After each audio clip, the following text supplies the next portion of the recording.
considerando que não há forma melhor de nós encerrarmos o ano do que com o batismo, a gente vai falar hoje sobre uma das parábolas mais conhecidas que o Senhor Jesus contou e que ela é um tanto quanto intrigante também. Está lá, Evangelho de Mateus, capítulo 22.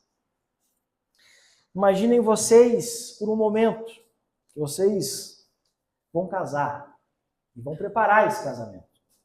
Os noivos vão dedicar tempo, muito tempo, na preparação desse casamento, vão cuidar, analisar minuciosamente cada nomezinho ali que vocês vão convidar. Quem já fez isso sabe que é trabalhoso, e vocês vão fazer isso com muito cuidado, vão convidar as pessoas mais queridas que vocês conhecem, afinal, é um dos dias mais importantes da vida.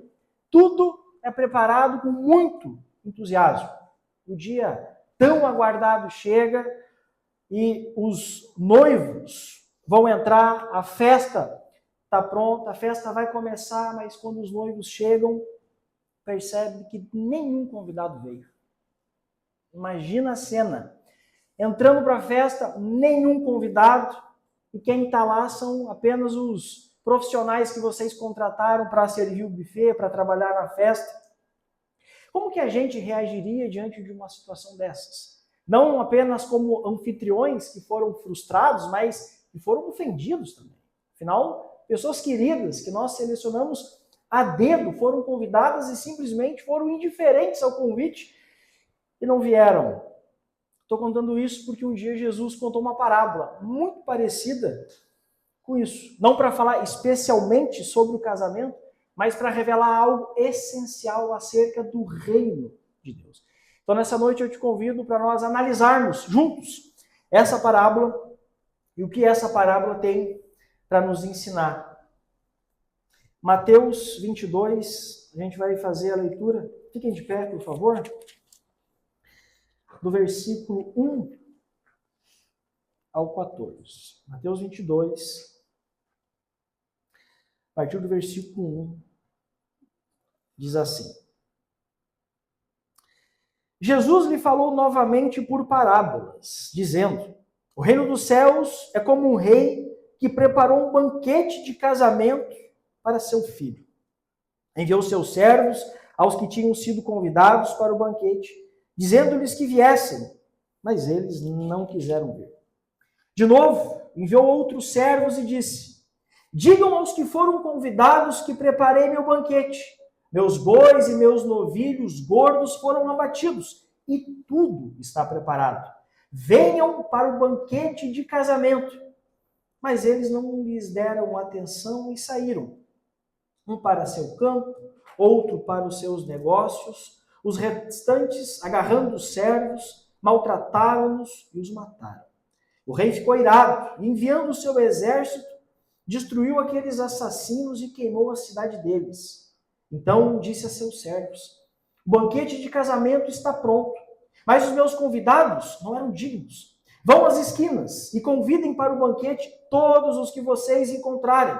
Então os servos saíram para as ruas e reuniram todas as pessoas que puderam encontrar.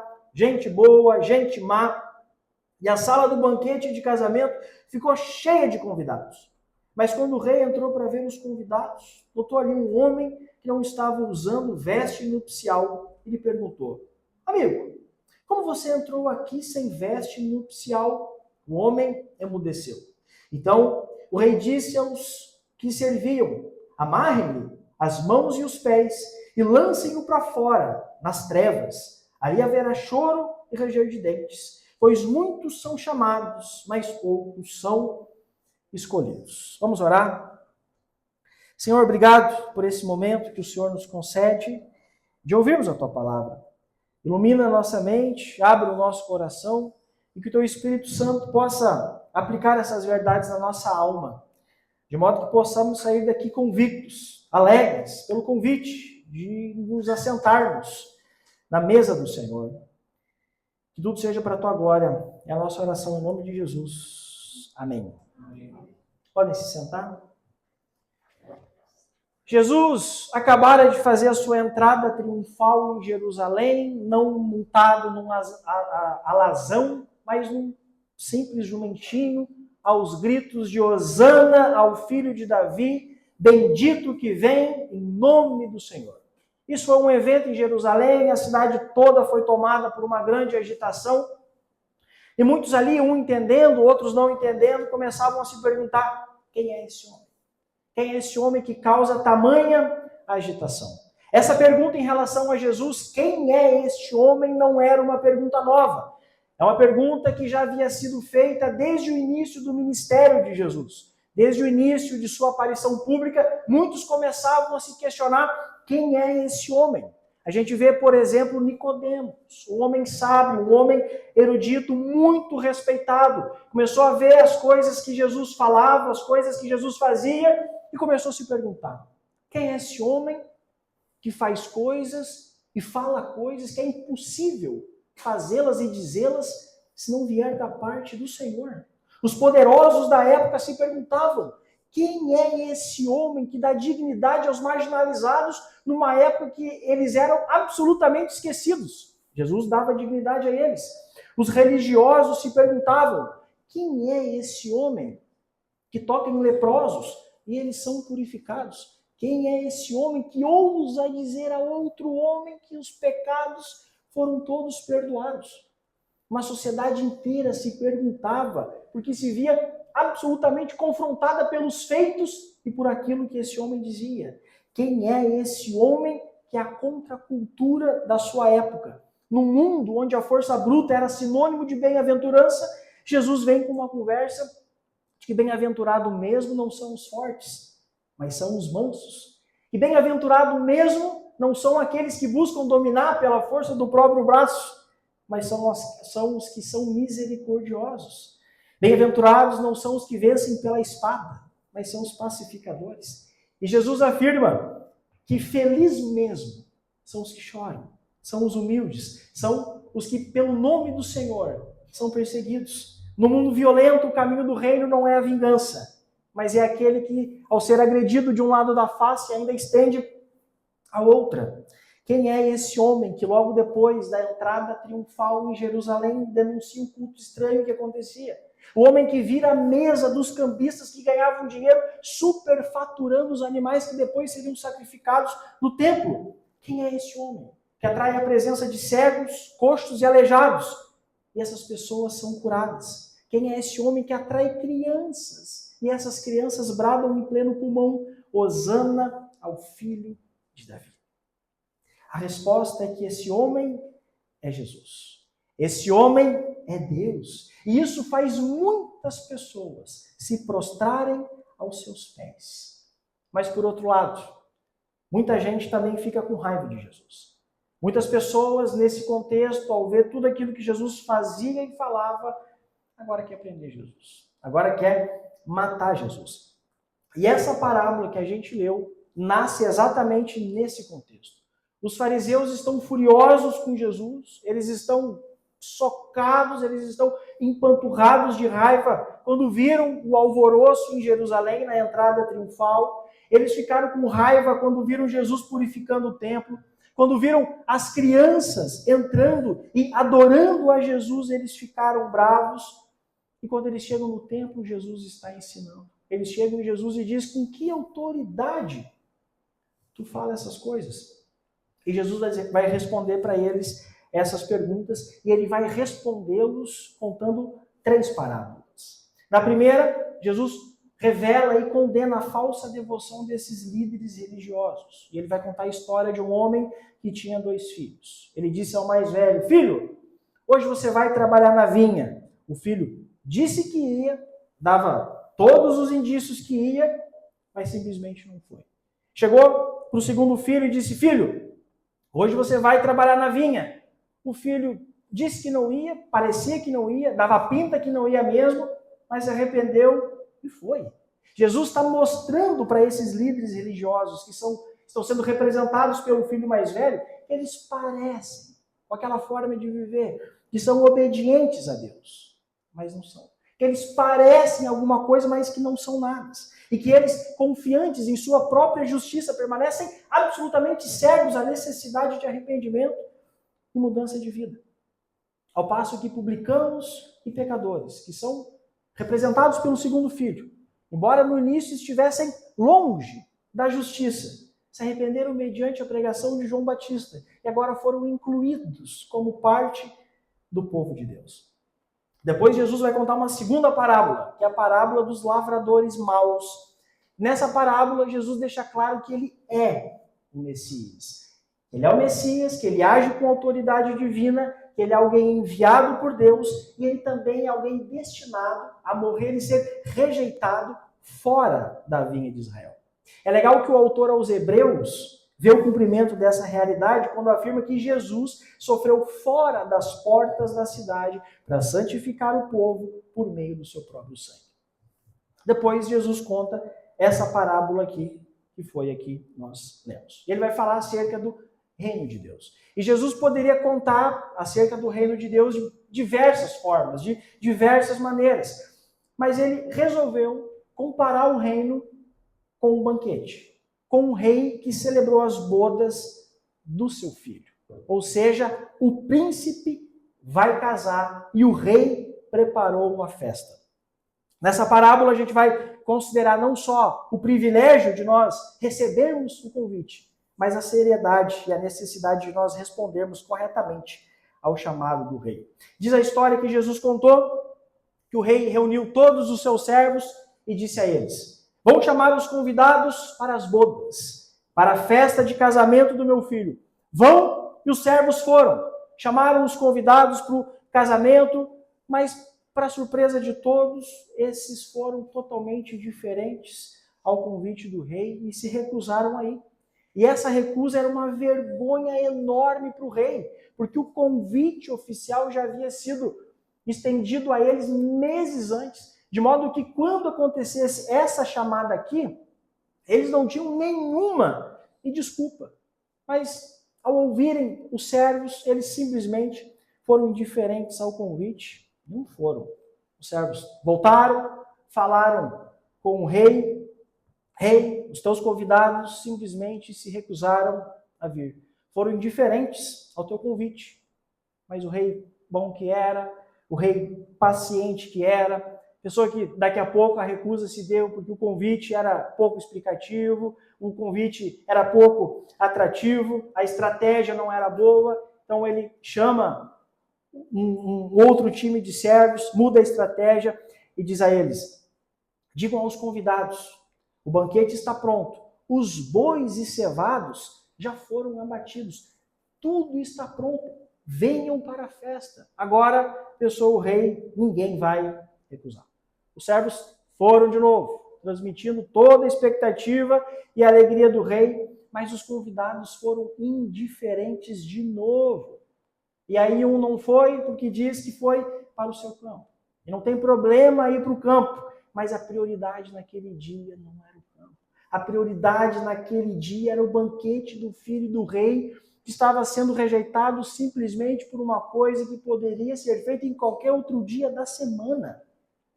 Outros simplesmente recusaram porque foram fazer negócios. E também não tem problema fazer negócios, mas naquele dia a prioridade era o banquete do filho do rei. E foi tolamente rejeitado por uma coisa que eles poderiam fazer em qualquer outro dia. E o pior, ainda outras pessoas ficaram tão bravos, mas tão bravos, que pegaram aqueles servos, bateram neles e bateram tanto que os mataram. O vexame não poderia ser maior. Nesse contexto aqui, fazer uma segunda chamada era algo muito humilhante. E ser recusado pela segunda vez extrapolava todos os limites. E da forma como foi, não poderia ser um vexame mais horrível. O rei fica sabendo disso, o rei fica furioso, o rei reúne suas tropas, vai até as cidades, termina com os assassinos dos seus servos e também coloca fogo na cidade, chama outros servos e diz a eles, os convidados recusaram o convite, mas a festa está pronta e ninguém vai estragar essa festa. Agora vocês vão, não a esses que se acham dignos, vocês vão agora até as encruzilhadas dos caminhos. E vocês vão convidar essas pessoas para as bodas do meu filho. Vocês vão convidar todas as pessoas que vocês encontrarem.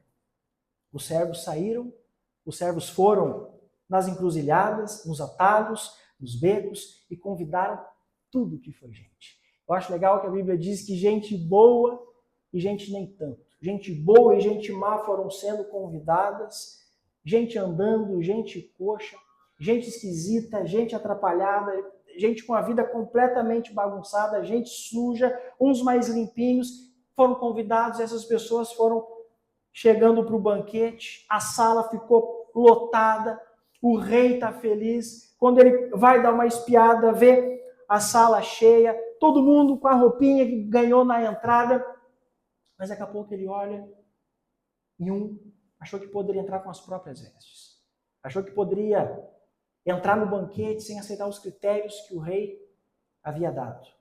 O rei então vai até essa pessoa e diz, amigo, como entrastes aqui sem as vestes?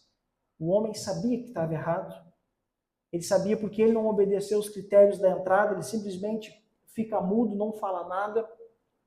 O rei chama os seus servos e diz, amarrem esse homem aqui e o lancem para fora, porque muitos são chamados, mas poucos são os escolhidos. Essa é a parábola que Jesus contou. E parece, 2000 anos depois, que é uma parábola nada a ver. É uma parábola estranha, uma parábola meio esquisita, mas é uma parábola que fazia total sentido para essas pessoas que estão aqui ouvindo. E ficou muito claro para quem estava ouvindo que Israel é o povo do primeiro convite. Pessoas que se esperavam alguma coisa. Pessoas com pedigree. Pessoas com qual havia uma expectativa para que, a partir deles, o nome do Senhor fosse proclamado. Pessoas fossem atraídas para Cristo. Mas essa nação sempre oscilou, vivendo entre altos e baixos. Quando profetas falavam sobre o Senhor, matavam seus profetas. Apedrejaram muitos mensageiros do Senhor. Foram completamente hostis ao convite. Mas para escândalo desses líderes religiosos que estão ouvindo essa parábola, a festa não vai parar porque eles recusaram o convite. O rei jamais é pego de surpresa. O rei jamais será frustrado. A festa vai acontecer. Essa festa que foi projetada, pensada e determinada antes da fundação do mundo vai acontecer. E nisso nós aprendemos pelo menos 4 lições básicas acerca do reino de Deus. A primeira delas, que o reino de Deus é uma festa preparada pelo próprio Deus. Versículo 2, o reino dos céus é semelhante a um rei que celebrou as bodas de seu filho. Veja que Jesus, aqui nessa parábola, ele revela algo profundamente significativo sobre o coração do Senhor. Ao contrário, é óbvio que o Senhor é fogo consumidor. É claro que um dia todas as nações estarão diante dele e ele as julgará todas. É claro que o Senhor é tudo isso, mas ele também é um rei que faz festa. Ele também é um rei que gosta de festa. É um rei que prepara a festa. É um rei que festeja. Quão diferente do que às vezes nós pensamos que Deus é esse anfitrião carrancudo. Mas ele é como um pai que se alegra, que prepara, que convida e que participa dessa celebração. E é essa verdade que nós encontramos ao longo dos evangelhos. Que Deus é como aquele pastor que perdeu uma ovelha das 100, quem volta atrás para buscar uma de 100? 1% do patrimônio perdeu, mas ele volta. Como diz a canção do Estênio, ele desce a ribanceira como um jovenzinho de 20 anos alegre, pega aquela ovelhinha que ela fugiu do aprisco, coloca sobre os ombros e vai alegremente encontrar as outras 99. E o que ele faz? Faz uma festa. Ele celebra. Ele convida os vizinhos, convida os amigos e faz uma festa para celebrar. Deus é como a mulher que perdeu uma de suas 10 dracmas. Ela perde essa dracma e começa a procurar diligentemente. Na época as casas não tinham janela para entrar luz solar, então pegava uma candeiazinha, ia debaixo do sofá, da cama, procurando, porque aquela dracma é preciosa, e quando a encontra, o que ela faz? Convida as amigas. Reúne essas pessoas e faz uma festa. Deus também é como o pai, que vendo o seu filho todo emporcalhado, fedorento, que perdera todos os seus bens com tudo aquilo que não presta. Vê esse filho, corre ao encontro dele e o beija, o veste e faz uma festa para comemorar o retorno do seu filho. E aí Jesus diz, quanto mais Deus, quando um de seus pequeninos converte, há festas nos céus. Que verdade preciosa, meus irmãos, de que o reino é marcado pela alegria da restauração. O Senhor nos ensina que onde há arrependimento, há festa. Onde há retorno ao Pai, há gozo, há celebração. E o rei já mandou avisar. A festa está pronta. Versículo 8. Então disse aos seus servos, a festa está pronta. A festa da salvação. Ela não é algo que a gente deve festejar apenas na eternidade, mas ela é uma festa que já começa agora.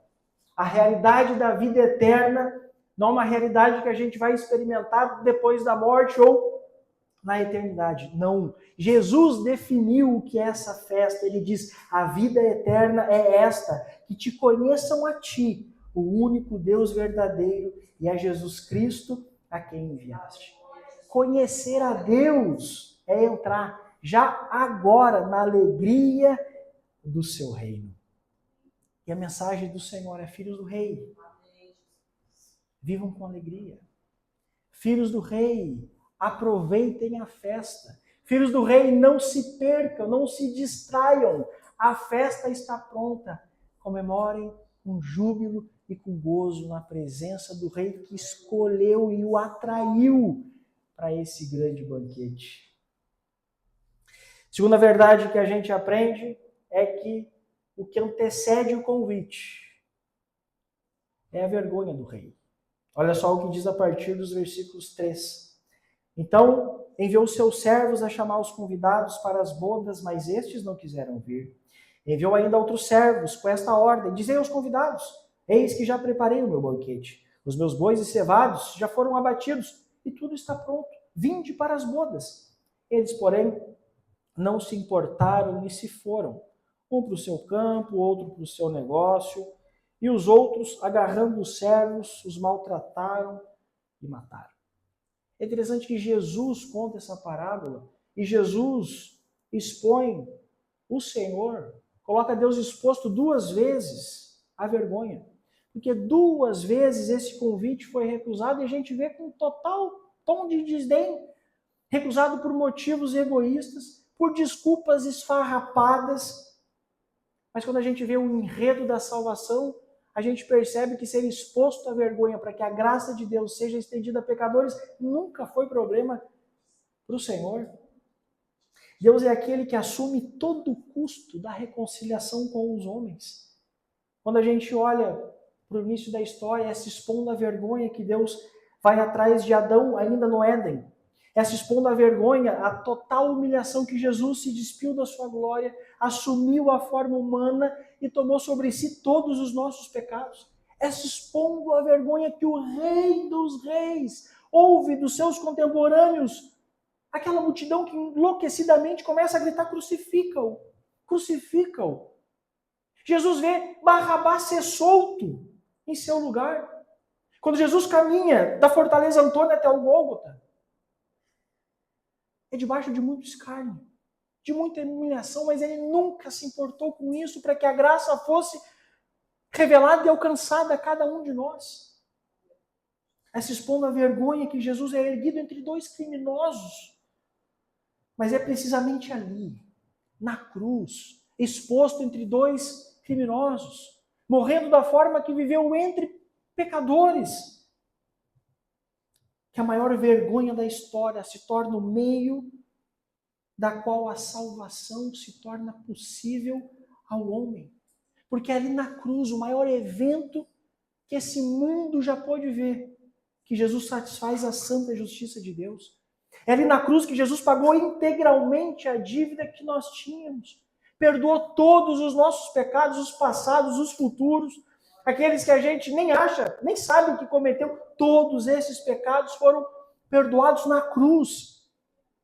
É ali na cruz que Jesus abre as portas para a reconciliação com Deus. E a cruz, que é o palco da maior humilhação e da mais profunda vitória também. Ele venceu a morte. Satanás e todos os demônios, milhares e milhares de anos, acumulando cada vez mais ódio e horror a Jesus. Livres para fazerem absolutamente tudo o que eles queriam na cruz. Mas o máximo que eles puderam fazer foi picar o calcanhar. E Jesus pisou na cabeça do diabo, para dizer que ele é o autor da história. Para dizer que o diabo não tem poder sobre nada e que ninguém, exceto ele, não somente sabe para onde a história vai, mas o curso vai porque é para lá que ele deseja. Portanto, é óbvio que o convite do reino nasce do custo da cruz. Isso custou tudo, a vida do Senhor Jesus. A oferta do Evangelho se tornou possível à custa da vergonha do rei. A terceira verdade que a gente aprende é que essa oferta do Evangelho, ela é universal, para todas as pessoas. Versículo 8, disse aos seus servos, está pronta a festa, os convidados não eram dignos, o pessoal do primeiro convite. E depois para as encruzilhadas dos caminhos, e convidai para as bodas a quantos encontrardes. E saindo aqueles servos pelas estradas, reuniram todos os que encontraram, maus e bons, e a sala do banquete ficou repleta de convidados. Diante da recusa dos primeiros convidados, o rei declara que a festa está pronta e ele ordena, vão para as encruzilhadas dos caminhos, vão para os becos, para as vielas, para os atalhos e convidem todas as pessoas, sem distinção, sem seletividade. O convite é ofertado a todos. O convite não é ofertado por classe social, não é limitado por histórico, moral ou por qualquer outra coisa. Vão e ofertem a todos. Quando a gente olha para a nossa comunidade, para a igreja, para o povo do Senhor, a gente vê que é dessa forma que a igreja nasce. E é dessa forma que a igreja continua a existir. A igreja não é formada pelos dignos do primeiro convite, mas pelos atrapalhados que foram alcançados pelo segundo convite do rei. Deus atrai essas pessoas pela graça e os chama das encruzilhadas da vida, de contextos confusos, só cada um sabe onde estava quando esse convite foi estendido e o Senhor nos atraiu para si. Pessoas com histórias quebradas, de trajetórias estranhas. Assim, essas pessoas de todos os cantos são trazidas para dentro do reino. Pessoas imperfeitas, cheias de falhas e contradições.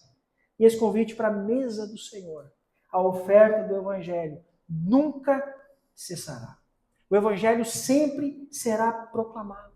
Os servos vão continuar sendo enviados. Uns podem até morrer. Mas como disse Tertuliano, o sangue do crente é como semente. E esse chamado é para que os filhos do rei ofertem o Evangelho para todas as pessoas.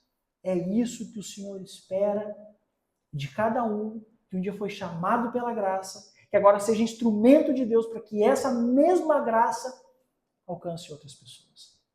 E é dessa forma que o povo de Deus vai sendo formado. É dessa forma que Deus vai atraindo e formando o seu povo.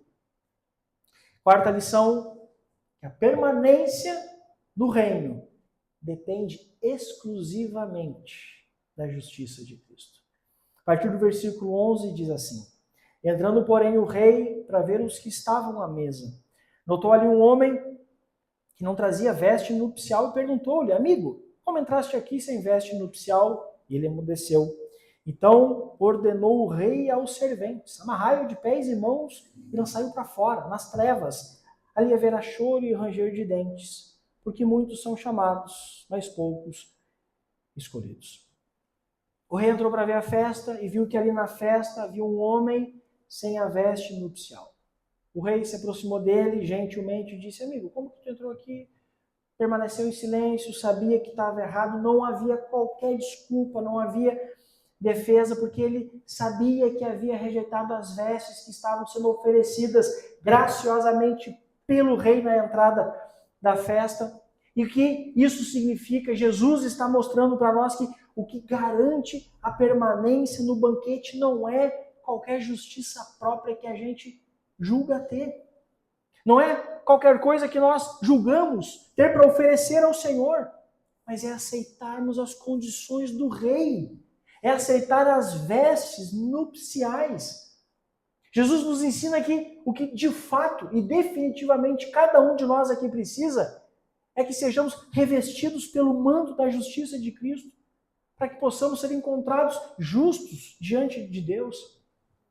E para esses, o Senhor nos dá uma segurança eterna, que ninguém, absolutamente ninguém que foi revestido pela justiça de Cristo, corre o risco de ser expulso desse banquete. Ninguém que uma vez foi revestido pela justiça de Cristo, corre o risco de ser rejeitado. Absolutamente ninguém.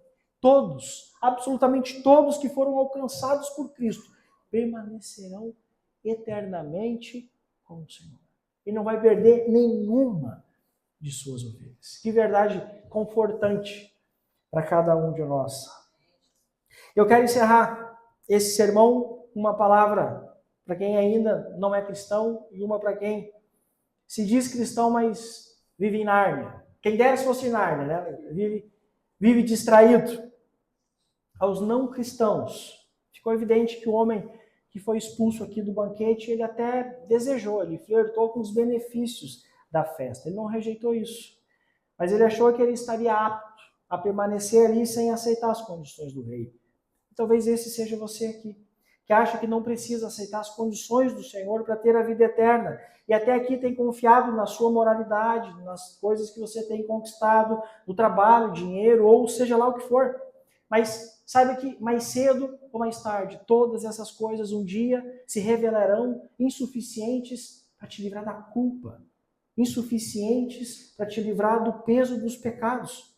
Somente Cristo é suficiente para perdoar todos os teus pecados. E esse Evangelho da Graça, mais uma vez, é ofertado. E essa é a decisão mais importante da sua vida. Não à toa a gente tem que celebrar e muito o que aconteceu hoje de manhã. É o maior evento da história.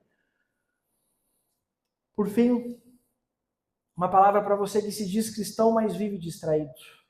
A gente viu na parábola que os primeiros convidados recusaram um convite porque simplesmente foram indiferentes ao convite, não se importaram com o convite.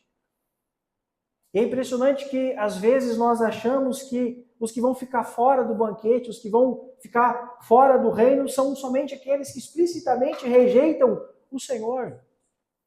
Há também os que de maneira muito educada, de maneira silenciosa e muito respeitável, permitem que outras coisas ocupem um lugar que deveria ser exclusivo do Senhor. E o alerta do Senhor nessa parábola é claro: não fique de fora do reino por causa das distrações. Não permita que aquilo que deveria ser secundário na sua vida tome o lugar do rei. Não permita que as bênçãos do Senhor tomem o lugar do Senhor. A grande mensagem nessa parábola: a festa está pronta. A nossa oração: que ninguém aqui fique de fora dessa festa.